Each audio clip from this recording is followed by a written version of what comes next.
ಶ್ರೀಗುರುಭ್ಯೋ ನಮಃ ಹರಿ ಓಂ. ಶಂಕರಂ ಶಂಕರಾಚಾರ್ಯಂ ಕೇಶವಂ ಬಾದರಾಯಣಂ ಸೂತ್ರಭಾಷ್ಯಕೃತೌ ವಂದೇ ಭಗವಂತೌ ಪುನಃ ಪುನಃ. ಶ್ರುತಿಸ್ಮೃತಿಪುರಾಣಾನಾಂ ಆಲಯಂ ಕರುಣಾಲಯಂ ನಮಾಮಿ ಭಗವತ್ಪಾದಂ ಶಂಕರಂ ಲೋಕಶಂಕರಂ.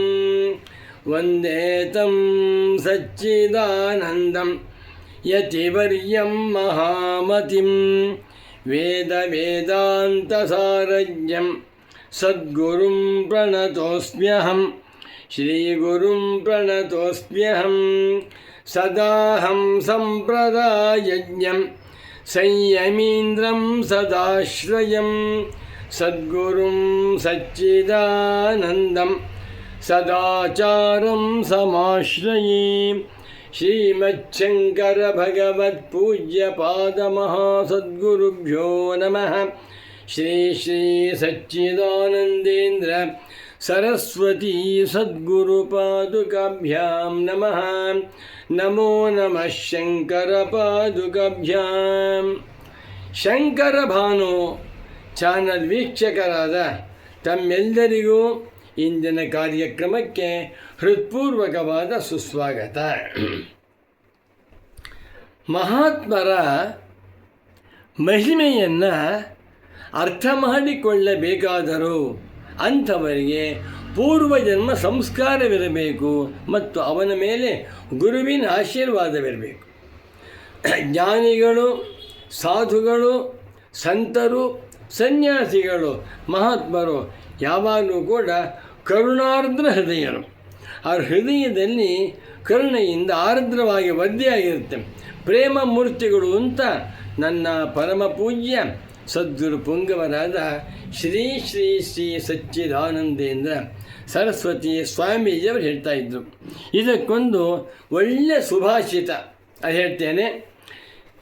ಚಂದನಂ ಶೀತಲಂ ಲೋಕೆ ಚಂದನಾದಪಿ ಚಂದ್ರಮಾಃ ತಾಭ್ಯಾಂಚ ಶೀತಲತಮಂ ಸಾಧೂನಾಂ ಹೃದಯಂ ವಿದುಃ. ಸೊಗಸಾದ ಸಾಧೂನಾಂ ಹೃದಯಂ, ಸಾಧುಗಳ ಹೃದಯ ಅತ್ಯಂತ ಶೀತವಾಗಿರುತ್ತೆ, ತುಂಬ ಮೃದುವಾಗಿರುತ್ತಂತೆ.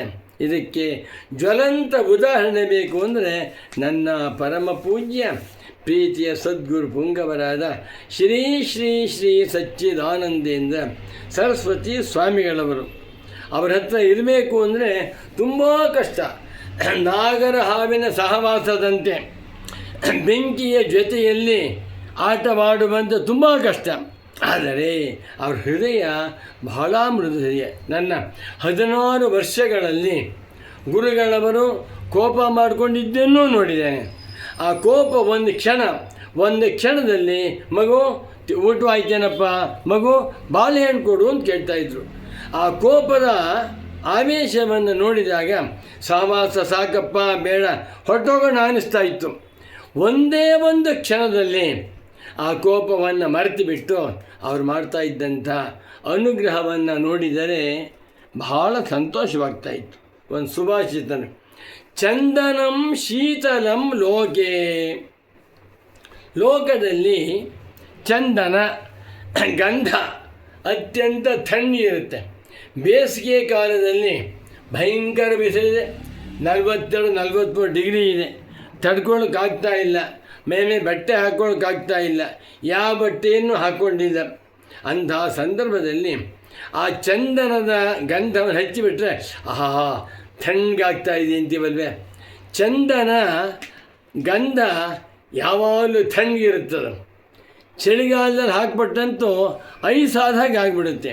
ಆದ್ದರಿಂದ ಚಂದನವೇ ಲೋಕದಲ್ಲಿ ಶೀತಲವಾದದ್ದು ಎಂದು ಪ್ರಸಿದ್ಧವಾಗಿದೆ. ಚಂದನಾದಪಿ ಚಂದ್ರಮಾಃ.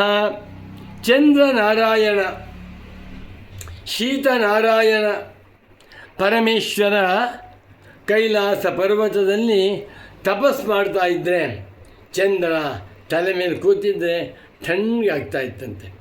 ನಮ್ಮ ಅನುಭವದ ನೋಡಿದ್ದೇವೆ. ಪೂರ್ಣಿಮಾ ಚಂದ್ರ ಚೈತ್ರ ಮಾಸದ ಚತುರ್ದಶಿ ಆದ ಮೇಲೆ ಪಂಚದಶಿ ದಿವಸ ಪೌರ್ಣಮಾಸ್ಯ ಅಂತ ಬರುತ್ತೆ.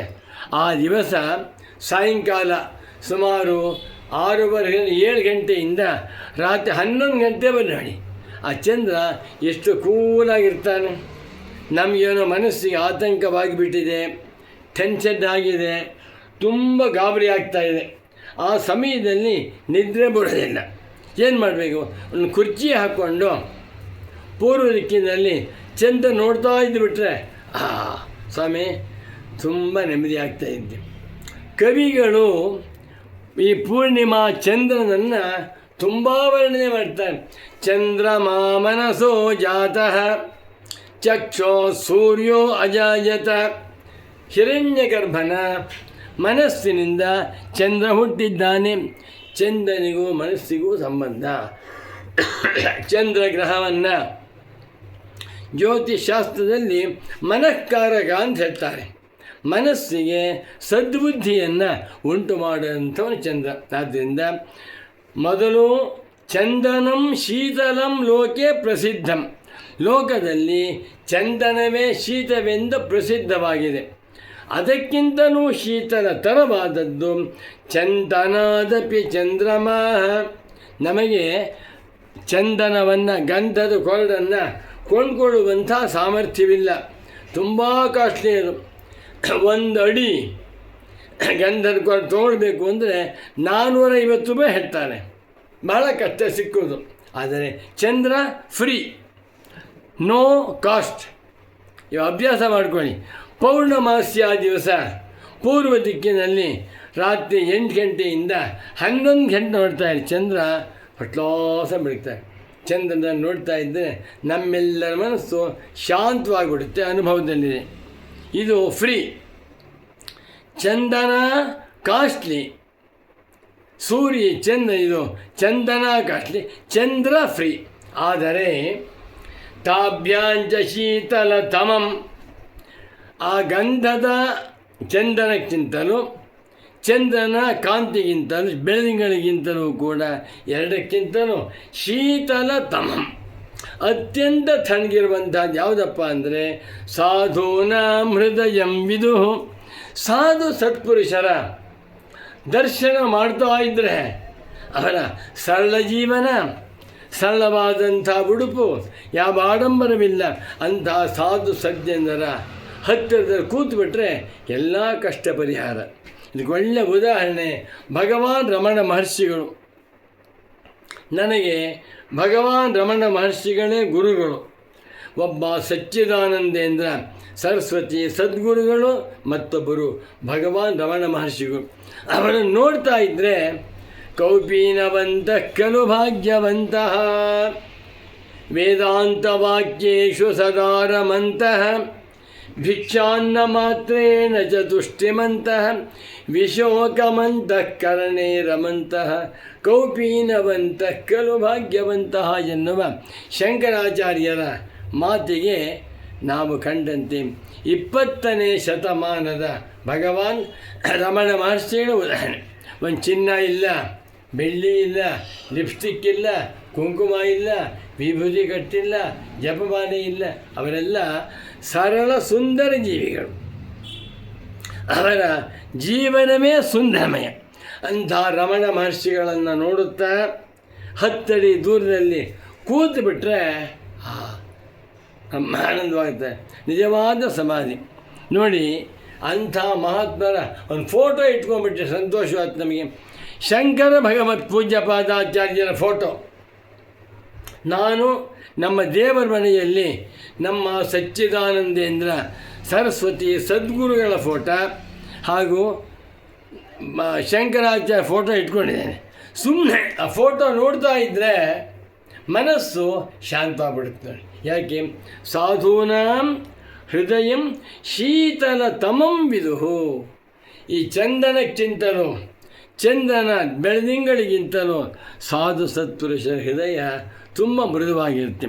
ಸಾಧೂನಾಂ ದರ್ಶನಂ ಪುಣ್ಯಂ ಸ್ಪರ್ಶನಂ ಪಾಪನಾಶನಂ ವಂದನಂ ಸರ್ವತೀರ್ಥಾನಾಂ ಭಾಷಣಂ ಮೋಕ್ಷದಾಯಕಂ ಎಂಬ ಸಾಧು ಸತ್ಪುರುಷರ ದರ್ಶನವೇ ಸಾಕು ನಮಗೆ.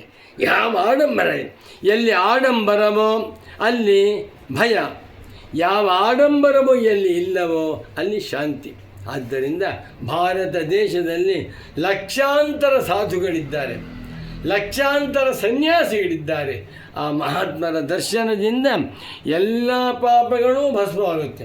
ನಾವು ಹೇಳ್ತೇವೆ, ಮಹಾತ್ಮರ ದರ್ಶನವನ್ನು ಮಾಡು, ಜ್ಞಾನಿಗಳ ದರ್ಶನವನ್ನು ಮಾಡು, ಅವರ ಸಹವಾಸವನ್ನು ಮಾಡು, ಅದರಿಂದ ಮನಸ್ಸಿಗೆ ನೆಮ್ಮದಿ ಸಿಕ್ಕುತ್ತೆ ಅಂತ. ಆದ್ದರಿಂದ ನಾವೆಲ್ಲರೂ ಕೂಡ ಶಂಕರ ಭಗವತ್ ಪೂಜ್ಯ ಪಾದಾಚಾರ್ಯರ ಫೋಟೋ ಇಟ್ಕೊಂಡು ಭಗವಾನ್ ರಮಣ ಮಹರ್ಷಿಗಳ ಭಾವಚಿತ್ರ ಇಟ್ಕೊಂಡು ಪರಮ ಪೂಜ್ಯ ಸದ್ಗುರು ಪುಂಗವರಾದ ಶ್ರೀ ಶ್ರೀ ಶ್ರೀ ಸಚ್ಚಿದಾನಂದೇಂದ್ರ ಸರಸ್ವತಿ ಸದ್ಗುರುಗಳ ಫೋಟೋ ಇಟ್ಕೊಂಡು ಅದನ್ನು ನೋಡ್ತಾ ಇದ್ದರೆ ತುಂಬ, ನನಗಂತೂ ನನ್ನ ಅನುಭವದಲ್ಲಿ 16 ವರ್ಷಗಳ ಕಾಲ, ಅಖಂಡ 16 ವರ್ಷಗಳು ಗುರುಗಳ ಸನ್ನಿಧಾನದಲ್ಲಿದ್ದು ಅವರ ದರ್ಶನ ಮಾಡ್ತಾ ಇದ್ದೆ. ಅದೇ ಒಂದು ಆನಂದ ಅನ್ನುವಂಥ ಸಂದೇಶವನ್ನು ಒಂದು ಸುಭಾಷಿತ ಹೇಳ್ತಾ ಇದೆ. ಮತ್ತೊಮ್ಮೆ ಸುಭಾಷಿತವನ್ನು ಹೇಳಿ ಈ ಕಾರ್ಯಕ್ರಮವನ್ನು ಇಲ್ಲಿಗೆ ಸಂಪನ್ನಗೊಳಿಸುತ್ತಿದ್ದೇನೆ. ಚಂದನಂ ಶೀತಲಂ ಲೋಕೆ ಚಂದನಾದಪಿ ಚಂದ್ರಮಾಃ ತಾಭ್ಯಾಂಚ ಶೀತಲತಮಂ ಸಾಧೂನಾಂ ಹೃದಯಂ ವಿದುಃ. ನಮೋ ನಮಃ ಶಂಕರ ಪಾದುಕಾಭ್ಯಾಂ. ಓಂ ಶಾಂತಿ ಶಾಂತಿ ಶಾಂತಿ. ಶ್ರೀರಾಮ್ ಜಯ ರಾಮ್ ಜಯ ಜಯ ರಾಮ್.